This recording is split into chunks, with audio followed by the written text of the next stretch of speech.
Hey guys, hope you're all doing well. So I'm coming to you with a quick review on the Juvia's Place Nomad palette. Griff, get down. On the Juvia's Place Nomad palette. So as per usual, let's get all the logistics out of the way. This palette retails for, oh god, why don't I know, $20 on the Juvia's Place website. And recently it was on sale for like $8. And so I picked it up. This palette is a 9-pan palette.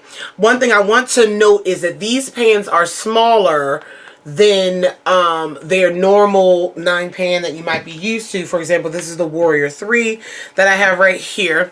The pans in the Nomad are smaller. Also, there are no shade names in this palette. So I guess that's to keep the cost down. So this one might be in the 18-16 range. I'll put the right price in the edit, you guys. But it was on sale for $8, so nonetheless, so I picked it up. But yeah, so this palette is a little bit smaller than the larger one and than the regular 9-pans, so it doesn't have any shade names. So this palette, let's talk about it really quickly. It has 9 shades. It has 6 mattes, 2 metallic-y shades, and then 1 satin shimmer shade. Let's open it up. It is a great mix of warm and cool with this neutral in the middle to bring it together, which I thought was really interesting. And I'm wearing the palette today. I'm wearing the look today. This look will be up on my channel soon. Yeah, so stay tuned for that. It's really grungy. So my overall consensus, now keep in mind I paid $8 for this palette. What I paid full price for it, initially I did not. Initially I was not. I was just like, okay, whatever, it's there, I'll get it when I get it. But when it was on sale, I hopped on it, and then after using it, I was like, okay, yeah, it's worth that money. So that's something that you should know. Upon first glance, I'm like, it's kind of boring.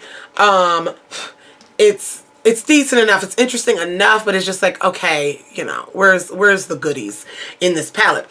So I have some swatches here. These are the swatches. This is the whole palette on my hand. Again, ooh, let's get it together. Again, there's only 9 shades. Okay. Let's talk about it. So the warm side, you have a yellow, you have a little bit, this yellow has a little bit of glitter in it, satin glitter in it. You have a mustard color, a little bit, yeah, you get an orange, a matte orange, and you get this peachy nude here. Then you get this taupe, which I would call neutral. You get this really metallic taupe that's in the center of the palette, and then it shifts to the cool side with this deep forest green. Below that, you have, this has some metallic finish, so it's a really deep charcoal metallic. Then you have what I call baby poop green, and then you have a dark chocolate brown. This also can be a little warm depending on how you look at it. I like this palette because it has warm and cool together, but that taupe shade can work with either side of the palette. If you see what I'm saying, that metallic taupe is really pretty. Like I said, it doesn't pull either way. I'm wearing it with the halo eye today, and I think it looks just as beautiful with the warm shades, as you can see here on my hand. I think the warms, I do think these are kind of close in color. Like, one thing with Juvia's Place that's a pet peeve of mine is when they put out these 9-pan palettes, some of them. This one is called the Warrior 3. These are all different. But I had an issue with, what was that? I forgot what name it was, but one of them where, and I think I had another one, where it's 9 pans. It's all you're getting is 9. And some of the shades are so close together, it's like, you could have given us a different shade. You're only giving us 9. Which I think 9 is a decent number, but they should all be unique. They should all be distinctly different. Yeah, everything else is distinctly different. Even though these two might look the same, this one is finished is completely different than this one, so I understand. But this one's, again, more charcoal gray. This one's a brown. Another thing that, the negative, positives. Let's finish with the positives. The colors are beautiful, pigmented. They blend well, bright, vibrant. I did not use a base for this or any of the other shades that I've used. Absolutely beautiful. They last all day. The Juvia's Place makes great shadows. This is something that I think everybody knows by now. However, with these, the shadows do not translate the same shade, and this is my brown skin, on the eye with a brush as they do with a finger swatch.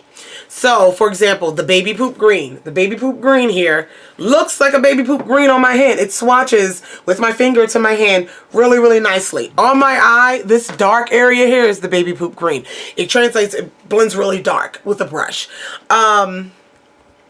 As well as the forest green here blends really light. It looks lighter than what it does in the pan on from a brush, and it looks fine on my hand. So that's something that's a little weird, but that's something you need to take note of. The warm shades translate to what they are. They're completely fine.